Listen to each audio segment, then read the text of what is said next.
I still remember the way the phone felt heavy in my hand the moment Sophie's fiancé, Brandon, said the words that stopped the world for a second. $50,000, Dad. Wire it to me by Friday, or there's no wedding.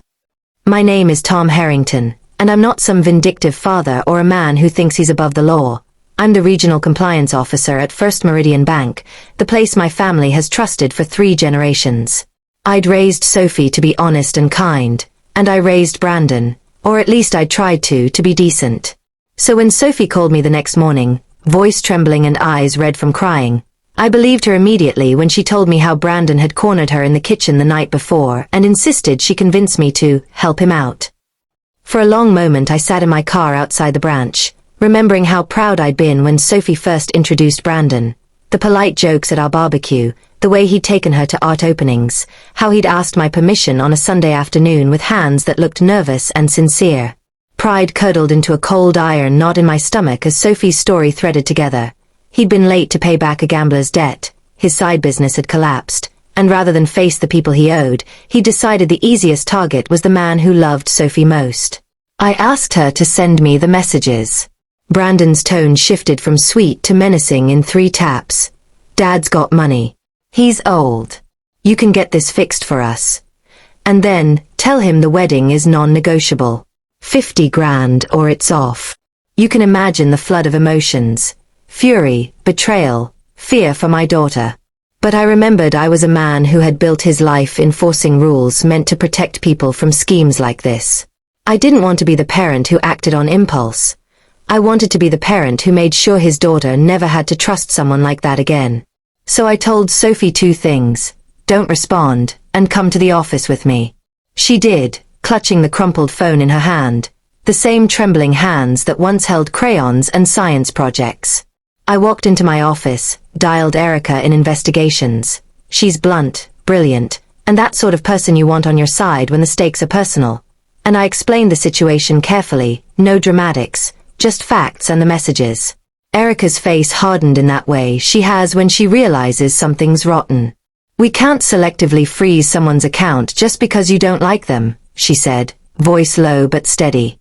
But we can open an inquiry for suspicious activity and a potential fraud overlay, and we can flag transactions. If Brandon's been moving funds around or taking loans using false pretenses, it'll show. We documented everything, put a temporary compliance hold under the bank's policy, language about suspicious beneficiary requests and possible coercion, and notified the legal team and law enforcement liaison. I was careful. It would have been easy and wrong to slip into an abuse of power. The difference between a father protecting his child and a man weaponizing a job title is a few inches of ethics and a lot of paperwork. The hold we placed required a thorough review before any transaction could be executed, and it required external oversight. That was the point. Within 24 hours, Detective Morales from the county sheriff's office called me back. He'd been tipped off by another bank because Brandon had attempted to open a hastily structured business account and route funds through shell entities flagged in a prior watch list. The investigators had already begun quietly tracing his recent credit activity. They wanted me to keep Sophie and the family out of the loop for now while they built the case. I agreed, for Sophie's safety and so the investigation wouldn't be derailed. Meanwhile, Brandon, apparently unaware he'd triggered a compliance review, kept up his pressure campaign at home. He texted and called Sophie dozens of times, alternating between sweet promises and veiled threats. But each time he tried to pull a wire or move funds, our system's freeze blocked him. Erica's audit trail captured every attempt. After 2 days of stalled transfers and increasingly frantic calls from Brandon, he confronted Sophie in front of her mother, Linda, with a fury that made Linda step back and call me. When I arrived, cold and steady, I found the atmosphere raw with accusation.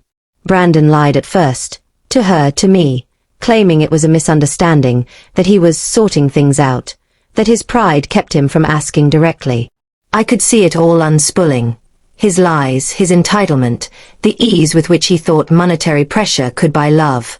Detective Morales moved in that afternoon. He pulled Brandon aside and, after a long conversation in the hallway, returned with a small, grim nod.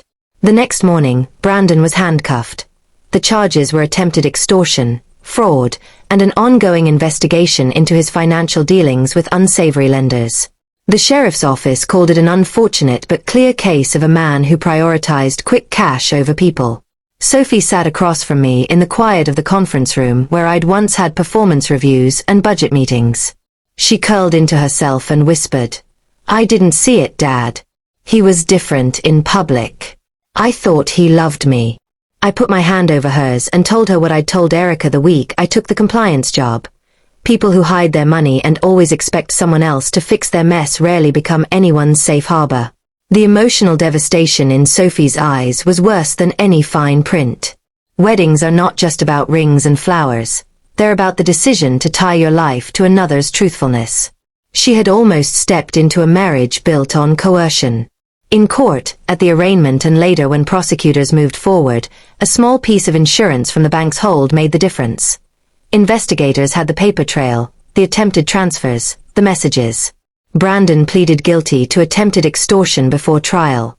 His sentence was modest given the plea deal, but the criminal record and the public shame were permanent. Sophie called off the wedding. There were heated family arguments, regretful phone calls from relatives who'd been slow to see his character, and a grieving process where Sophie had to relearn trust. I didn't crow. I didn't gloat. Freezing Brandon's account wasn't a father's revenge. It was a procedural intervention that protected my daughter from being coerced into a life she hadn't freely chosen. Over the next year, Sophie rebuilt therapy, college courses, and small rituals of self-respect. She dated slowly, carefully, and one evening she looked at me over coffee and said, "Thank you for not letting me make the worst mistake of my life." That's all I needed. I don't pretend my role was noble. It was simply the right use of authority when someone tried to weaponize money against someone I loved. Authority should be used to protect, not punish, and in this case the protection saved Sophie from a union that would have been forged in fear rather than love. As for Brandon, the bank's compliance flags meant his access to quick cash dried up and his options narrowed. As the law did its work, he was left with consequences he'd chosen for himself. Sometimes the most powerful response isn't a spectacle or a slap in the face. It's a careful, lawful step that removes the dangerous option from the table and forces people to face the truth about who they are.